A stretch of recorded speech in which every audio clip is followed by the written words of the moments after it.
મહારાજ ત્યાંથી આમ પસાર થયા સંત નિવાસમાં જવા માટે, તો રસ્તામાં પાછા વળ્યા ને એટલે ઓલી ગોદડો રજાયું બધી હતી ને, એ 18 જેટલી રજાયું બધી ધોઈ નાખી અને પછી ત્યાં હૂંકવી. એ સુકાયેલી રજાયું સુકાતી હતી ને, એ રજાયું સામે મહારાજની દ્રષ્ટિ ગઈ અને મહારાજે પૂછ્યું કે આ તો નવી રજાયું છે, તો આ કેમ હૂકવો છો? આ તો રજાયું બધી નવી છે, તો આને સુકવવાની જરૂર કેમ પડી? લ્યો, એટલે આખો ઇતિહાસ મહારાજને કહેવામાં આવ્યો કે મહારાજ આ અખંડાનંદ સ્વામી માંદા હતા ને નાવાનું થઈ ગયું હતું, એ આ ગાડામાં બેસીને આવ્યા અને આ બધી રજાઈઓ બગડી ગઈ હતી એટલે પાછી ધોઈ છે. ઓહો, આ અમારા સંતો માટે આ નવી રજાઈઓ વાપરી, પોતે નીચે ચાલીને આવ્યા. આવા એ નિષ્કામ ભક્ત હતા. આટલો બધો એને સંતોનો મહિમા હતો. મહારાજ કે એટલે અમે ગઢપુરમાં રોકાઈ છીએ, એટલે આ ગઢડું મારું, અમે આ ગઢડાના છીએ. લ્યો, આ પ્રસંગ મહારાજે જ્યારે સાંભળ્યો ને ત્યારે મહારાજની આંખમાં આંસુ આવી ગયા. સંતો પ્રત્યે કેટલી લાગણી છે. જો કોની માથે મહારાજ રાજી થાય છે? ભક્તની સેવા કરે. હા, પોતાના ભક્ત છે એની સાથે જેને પ્રીતિ છે, એની સાથે જેને પ્રીતિ છે એની માથે મહારાજ બહુ રાજી થાય છે. બ્રહ્માંડ સ્વામીના કીર્તનમાં એક કડી છે, જે મૈથુન અષ્ટ પ્રકારે તજે, નિત્ય સારા સાર મરમ સમજે, ભજ તેને જે હરિ પ્રગટ ભજે. કેને? જે મૈથુન અષ્ટ પ્રકાર તજે, નિત્ય સારા સાર મરમ સમજે, ભજ તેને જે હરિ પ્રગટ ભજે, એ જડ બુદ્ધિ જીવ પ્રભુ પદ ને ઈચ્છે તો કર સંતનું પારખું. કેને ભજવાનું કે છે? ભજ તેને જે હરિ પ્રગટ ભજે, પ્રગટ ભગવાનને જે ભજે છે એનું તો ભજન કહે. કેનું? સમજાણું? આપણે કયો પ્રશ્ન નીકળ્યો હતો કે એક રસ પરિપૂર્ણ બ્રહ્મ સ્વરૂપ એને વિશે મહારાજ કે અમે અમારા આત્માને લીન કરી નાખ્યો છે. સ્વામીને મેં પ્રશ્ન પૂછ્યો હતો, એ કયો પ્રશ્ન હતો?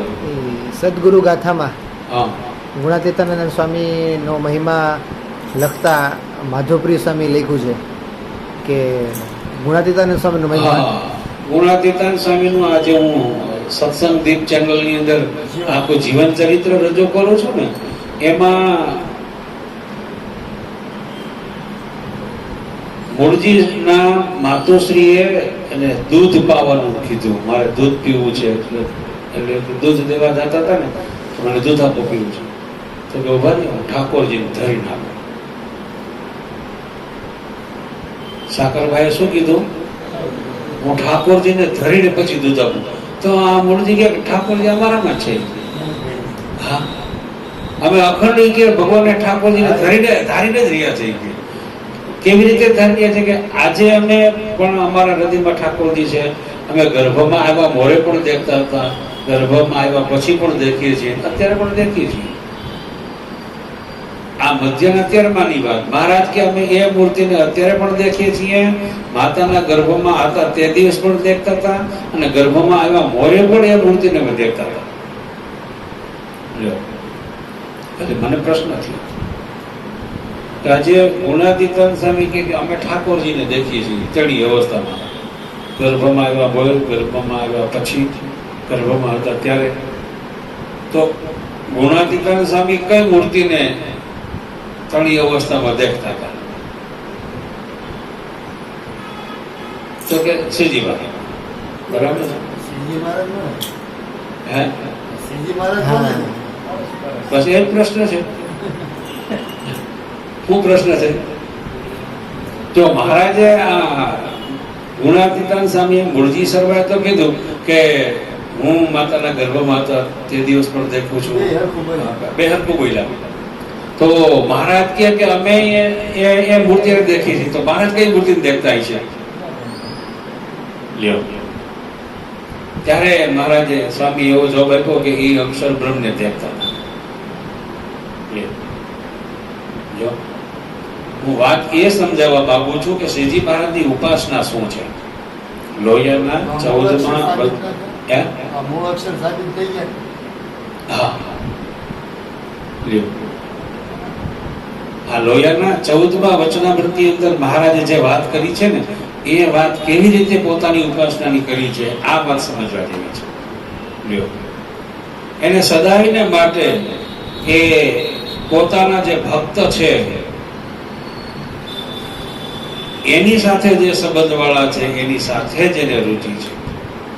લ્યો, એની સાથે એવી પ્રીતિ છે કે એ પ્રીતિને કાળ કર્મ માયા એ કદાચ એ પ્રીતિને ટાળવાનો પ્રયત્ન કરે ને તો અમારી એ પ્રીતિ એ ભક્તમાંથી ટળતી જ નથી.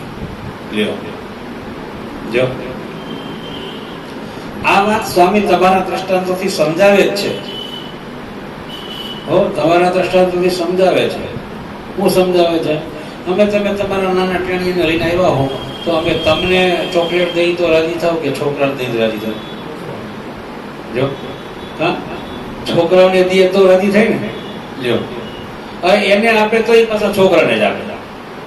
હા, લ્યો, એ છોકરાને આપે તો એના પિતાશ્રી ખુશખુશાલ થઈ જાય. લ્યો, એમ શ્રીજી મહારાજને રાજી કરવા હોય તો એના ભક્ત કોણ છે અને એના ભક્તને ઓળખે એવું કોણ છે? એના ભક્ત કોણ છે અને એ ભક્તને ઓળખે એવું કોણ છે? એના ભક્તને જે ઓળખે છે ને એને જોઈને શ્રીજી મહારાજ બહુ રાજી થાય છે. આ વાત સર્વોપરીપણાની છે. હું કહું કે શ્રીજી મહારાજ સર્વ અવતારના અવતારી છે, સર્વ કારણના કારણ છે એમ બોલવાથી નહીં, પણ એનો મહિમા જે સમજવાની રીત છે તત્વે કરીને આ રીત છે. તત્વે કરીને મહિમા સમજવાની જે રીત છે, સર્વોપરીપણું કહેવાની જે રીત છે એ આ રીત છે. આ 3 વચનામૃત આવ્યા હતા ને સવારે અક્ષરધામના વર્ણન માટે. એક પ્રથમનું 12મું બધાએ કીધું, એટલે એક પ્રથમનું 63મું પણ કીધું અને આ લોહિયાનું 14મું પણ કીધું. તો પ્રથમના 63માં વચનામૃતમાં પણ 3 તત્વની વાત છે, જે વાત સ્વામીનો ગમે છે. એમાં કેવી રીતે 3 તત્વની વાત છે? તમારે શ્રીજી મહારાજનો મહિમા સર્વોપરી કેવો છે, સર્વ કરતા અધિક કેવો છે, તો એ મહિમા કેવો હોય તો કેમ કહેવાય, કેમ કહીએ તો એ મહિમા કીધો કહેવાય. લ્યો, કેમ કીધો કહેવાય? યાદ છે પણ હું જેવી ટકોર કરીશ તો તમે ફટ યાદ આવી જાય. તમને એમ તણખાની જરૂર છે ભાઈ, કેમ ને? લ્યો, બોલો, રાજાનો ગોલો હોય,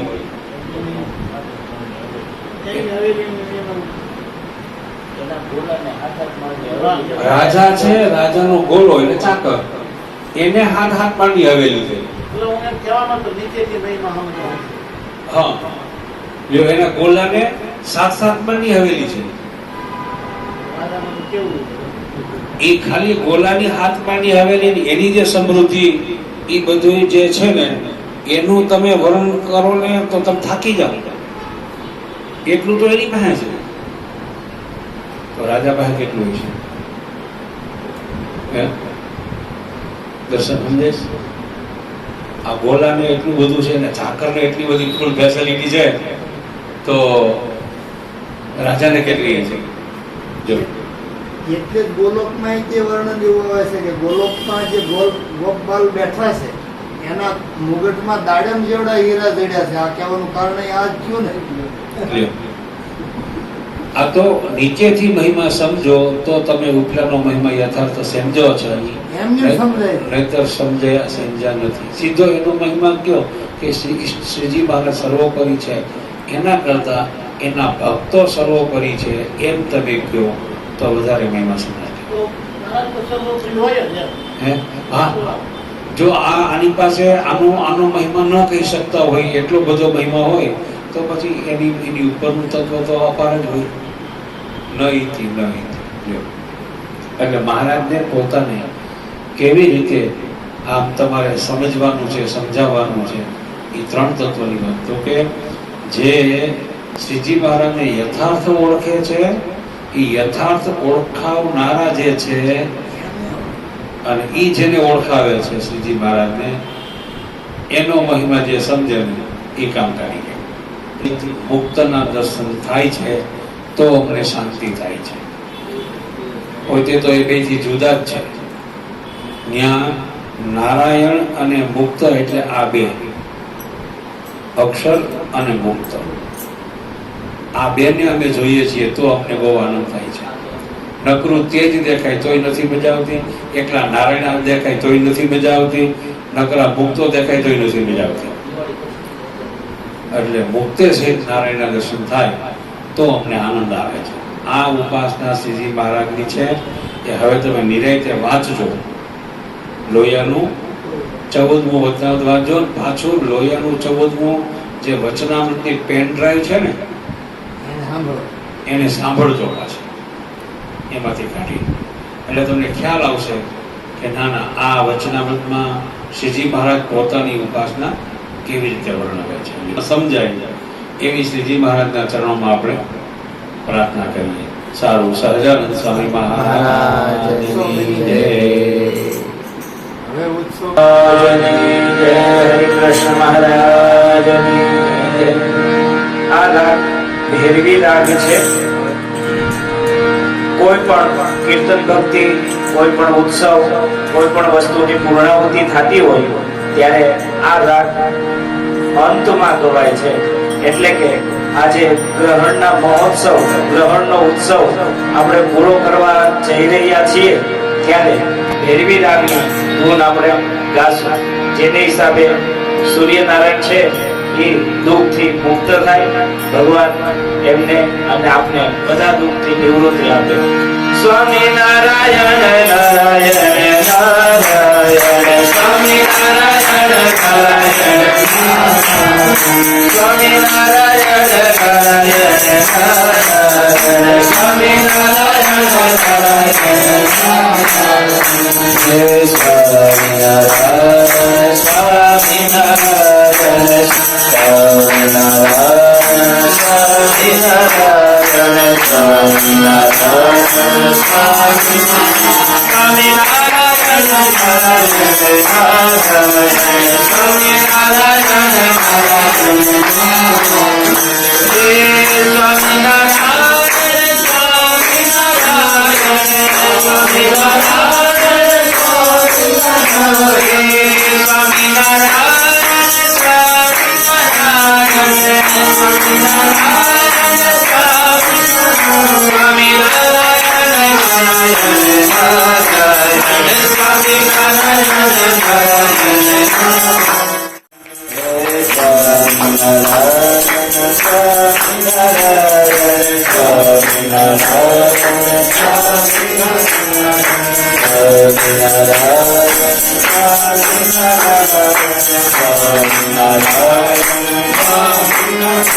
Swami Narayana Narayana